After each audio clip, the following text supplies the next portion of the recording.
Dirmain, and our project title for today is Analysis of Processes and Manufacturing System of Plant Production. So my part, I will be presenting on the project objective and also the problem statement. So this is our problem statement. The main problem statement is we want to produce a 50,000 flange per month, and the specification that we decided is the choices of material is the stainless steel ASTM A182F316 and also mild steel. Later we will compare the two materials and we will decide which one is the better material for our flange. And the second one is the dimension. So we decided on the outer diameter is 0.8690 meter, the thickness will be 0.1206 meter, and also the bolt diameter for each of the hole is 0.034. And lastly, we want to achieve the 50,000 flange per month. We want to produce that amount. So next. So this is the flange that we want to produce, and this is the cross section of the flange. We have the diameter and also the length, and also the thickness of the flange that we want to produce. Okay, so this is basically the project objective of our project. So the main objective is we want to produce 50,000 flange per month for a piping system. So basically our application of our flange is we want to paste at the piping system. So the second one, we want to select the best material to be used for the flange, which is just now there's a two option, which is the stainless steel, ASTM 182, and also the mild steel. The third one is we want to choose the suitable manufacturing process to produce the flange. The fourth one is we want to instigate the number of equipment that we need to produce the number of flange, which is 50,000 per month. And lastly, we want to analyze the quality control and inspection required for the flange after it is produced. So I will pass the floor to Afiq, which will present on the manufacturing process. Thank you. Hi, good evening. So my part, I will be doing the selection material and the manufacturing process. So we chose two materials, which is the stainless steel and the mild steel. There's a two difference between those two materials, which is the stainless steel, they have high corrosion resistance and it's also sub-zero loss ductility. Meanwhile, for mild steel, it has non-corrosion resistance and it's also very ductile, which is hard to machine. So in the end, we chose the stainless steel because it has high corrosion, since our flange is a pipe which needs liquid flow through it, so we need a high corrosion resistance. So for the next part, it will be the selection process. So we decided to choose closed die forging, which is 4 steps, which is cutting, heating, forging, and punching. So for the cutting, the process to be cut the billet in a desired thickness to be forged to become a flange. So the second is heating. So after we cut, we need to heat the material so that the steel is heated until the furnace to decarbonize. So thirdly will be forging, the closed die forging. This important part of the process, which is its use process involves pressing and hammering of the performed steel into a set of die shape. And the last process will be the punching. The punching is the process used to create a hole for the flange, which is the flange has around 5 holes outside of the flange. So this is the visualize of the process, which is cutting, heating, closed die forging, and punching. Okay, that's it for my part. Thank you. Sir, I, Daniel Arif Khairi bin Nurul Khairi, are going to present on my part, which is on the calculation of the process. So, as you can see, this presentation is from the result of our calculation.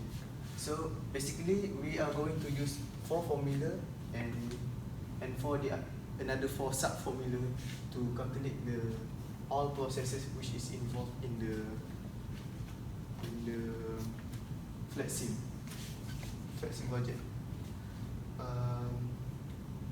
So before we analyze the flat seam analysis, the process which is involved is cutting process, heating process, forging process, and punching process. And the parameters which are included is emotional workers, Q, scrap rate, the cycle time, setup time, and the batch size. So basically we already have the constant of batch size which is 300 flanges per batch, and the EW equals to 1. Okay, from the beginning, the cutting process, our TC is 1 minute, TSU equals to 1.5 hours. So from the calculation, we can get the workload of production, which is 77.19 hours per month, and the AT, which include the availability of 0.95, we could get 513 hours per month. And the next is the workload of the setup, which is 50,000 production divided by 300 batches. We could get 166.67 flanges per batch. So after calculate, we could get the 250 hours per month. And then the ATP, we do not include the availability, which is the fully reliability on the machine itself. So we could get the fully of 540 hours per month. So after calculate all those formulas, we use the number of machines, which is WL over AT, which involved in setup and the production. We sum those numbers, and then we get 3 machines in the cutting process. Next, the heating process. We fully maintain the number of batch size, and then the ATP and the ATS, which is the production and setup, we also fully maintain it.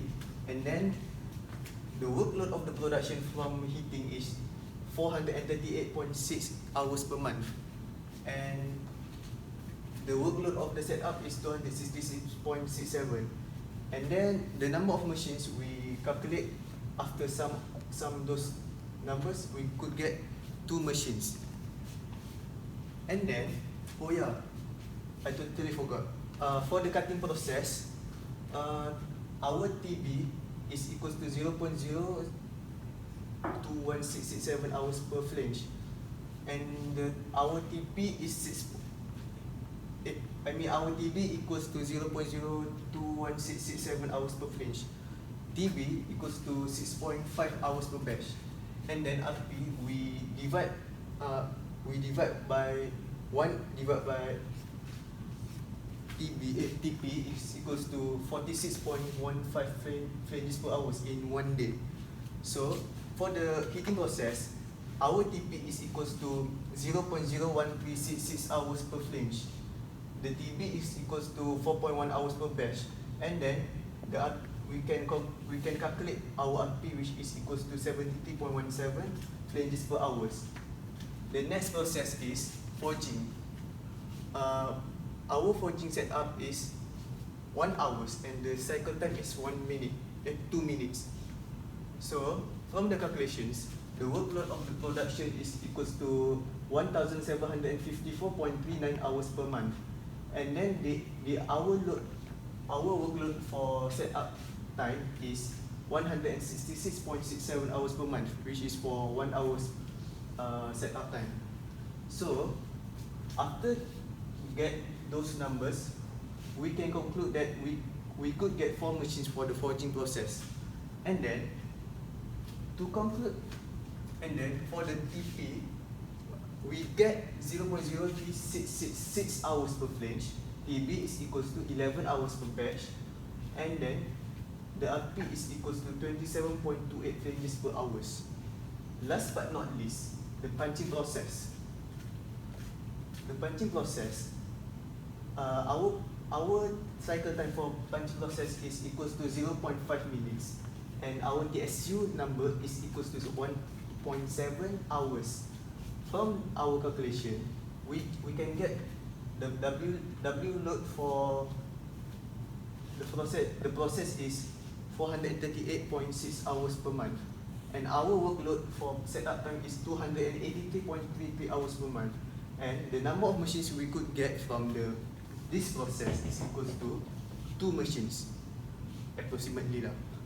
And then our TP is equal to 0.014 hours per flange. TB is equal to 4.2 hours per patch, and then last but not least, the RP is equal to 71.43 flanges per hours. Okay, right now I am going to talk about total investment, which is include the process, the number of equipment, the cost, and the name of the equipment. So first, the cutting. For the cutting, the cost for the equipment is 45,339 ringgit and 80 cents for 3 sets. Actually, for the 1 set only, I have checked on the website, which is around 47,000 ringgit and above. So our equipment tool for the cutting process is TDC flange cutting air duct making machine.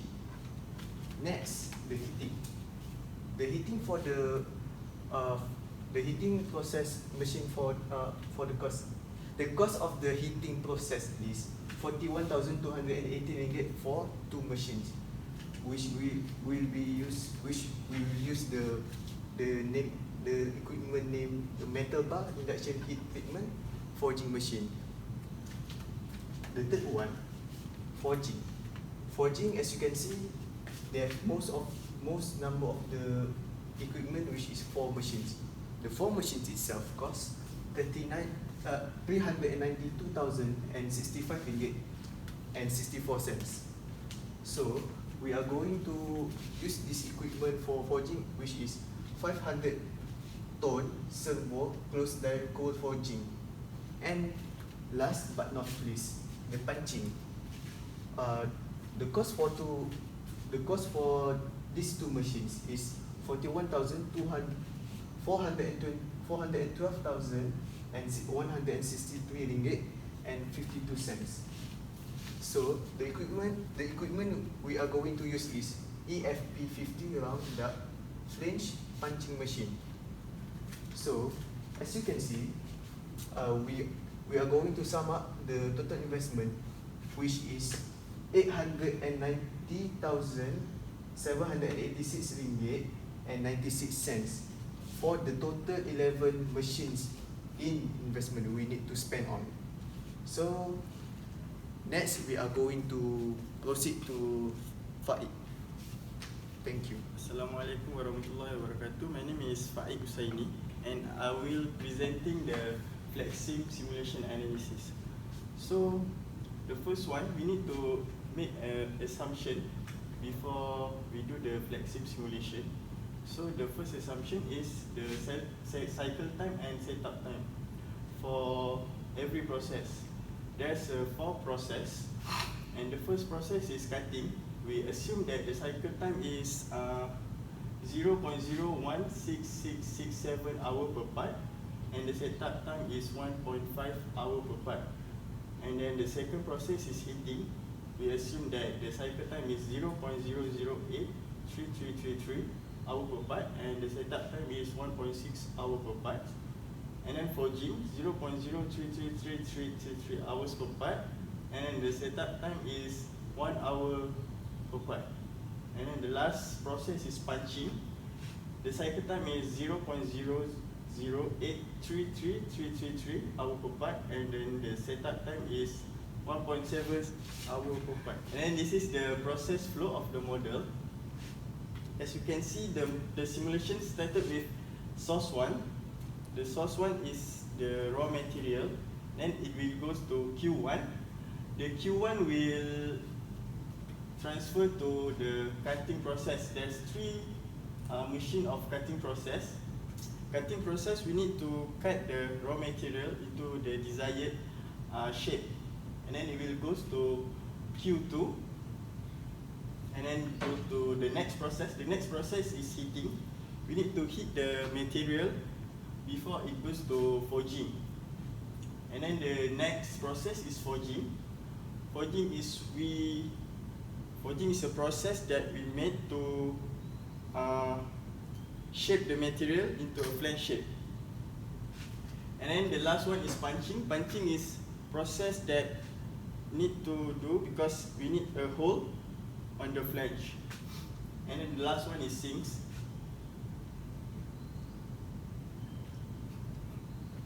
Okay, from the simulation we can get the machine utilization. So based on this state pipe, we can see that the utilization of cutting cutting machine is 72.65%, and heating machine is 68.59%, and forging machine 91.63%, and punching is 69.898%.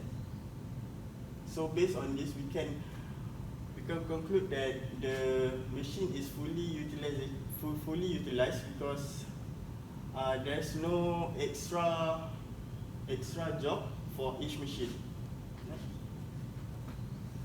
And also we can get the throughput per hour. Throughput per hour is a output for every machine per hour. As you can see, the cutting machine, cutting one, the throughput is 33.41, and heating is 50.12, and forging is 24.97, and punching is 49.78. And then the last one, the throughput of our process is 51,072. The objective of this project is to produce 50,000 flange, but we managed to get over 50,000, and this is because of in the flex sim we didn't put the scrap rate, so this output is with the scrap rate. Okay, next. Thank you. That's all for me. Good evening, sir. Okay, I'm Tiagar and I'm going to talk about the quality control for manufacturing process. So, here are some of the methods for managing the quality control. So, we have to consider the statical stamping, quality tools, inspection, approval change or request review. So, under the quality tools, we can see there are flow charts, Pareto, and then last but not least, the checklist control charts. We can all the time we can monitor each time of the process of flange. Okay, so normally a flange manufacturer basically strictly implement the rigorous quality control and product test to ensure the continual equality flange products. So basically, quality control a process that helps the company make sure it creates quality product, and that staff and management alike make a minimal mistake. So the quality control system consists of important activities from the design, development, production, servicing and documentation. It incorporates the guideline of the quality of the raw material, assembly, product and component, maintenance related to the production, and management and inspection process. As we all know, the ISO standard is 9001. So first we have to do inspection on our raw material. So basically we will receive the raw material from the outside. So it controls the quality of the incoming raw material as stated in the material test certificate of the material. So this explains that every of the raw material we have to own the certificate number and the specification, including the heat number. Then move to the next point is mild steel flange premium quality that perform with a high durability, strength and resistivity to vary to not supporting condition. Last but not least, the first test will be done at the chemical composition to check if there are any errors of new batch incoming material. So we have to carry out this inspection each time when we receive a new batch. So secondly, we move on to the heat treatment. So under the heat treatment, the material range from forgings to rough and finish to machine stock. Heat has a minimum and maximum chemistry tolerance maintained by the mill or foundry to ensure the consistency within each batch. The technology used in heat treating varies significantly. Our equipment must have a proper controls input to drive the furnace correctly. So under the forging, this is important where we have the output of our sheet, which it begins once the raw material, which in the form of the billet, are received and continues through the process of a die development, cutting, forging, which including the hot inspection, secondary operation and final inspection. These flange samples are checked for a dimension accuracy once it come out from the forging process. In addition, tests for hot forging are assessed at ordinary heat rooms for visual product producing abscond and dimensional exactness, because we have to ensure each time when we're doing a forging process, we have to make sure the tolerance between our dimension between the tolerance. So next is flange inspection, NDT. As you all know what is NDT means, non-destructive testing. The consists of a variety of non-invasive inspection technique used to evaluate the material properties, component or entire process units. This produce can also apply to detect the characteristics of measure presence of damaged example cracks. So these are the most of the important NDT that we carry out for under flange operation, which is MPI, is a magnetic particle inspection, ultrasonic test, radiography test, which is very sensitive, dye penetrant and visual inspection. Then go to the marking inspection, which after the final dimensional check for each fitting is marked for flange schedule, fitting specification, heat mark, as I mentioned earlier, by the heat number and the batch number. The marking can be done by painting or by hard punching. Flanges are marked in the flange body thickness to area. This we have to ensure that each batch has the same heat number, so we have to punch the heat number onto the flange. So next we move on to the testing. Basically under the testing we have to perform a tensile testing, hardness testing and impact testing. Test is taken structure in the pipeline segment. As we know, flange is normally used for the connect from one pressure vessel to another pressure vessel. So it have to follow the required by the buyer on a general testing machine registered and endorsed by the approved assessment members. So in addition, the testing can be done in the form of hydrostatic test, but this is not necessary because this only have to be done upon request by the client. So basically, hydro tester is a code mandated for flange, should be able to withstand under the pressure test or rating for the finished part. That's all from me. I will pass the floor to Nadia to make a conclusion. Thank you. Okay, so we have arrived to the conclusion part. We managed to get 51,702 flange, but not meet the main objective is to produce 50,000 flange per month. This is because in the flight sim we did not put the scrap rate. Just now we did some calculation and then we assumed the TC and the TSU. So and then we put the calculation into the flight sim, but unfortunately we didn't manage to get the 50,000 flange, but we managed to get closer to that, which is 51,702. And the next conclusion is the material we finally selected, which is we selected the stainless steel ASTM A182F316. And the manufacturing process that we finally decided is we want to involve cutting, heating, forging, which is a closed die forging, and lastly punching. And lastly, we managed to find the number of machines based on the assumption of the processing time. So that's all from our group. Thank you.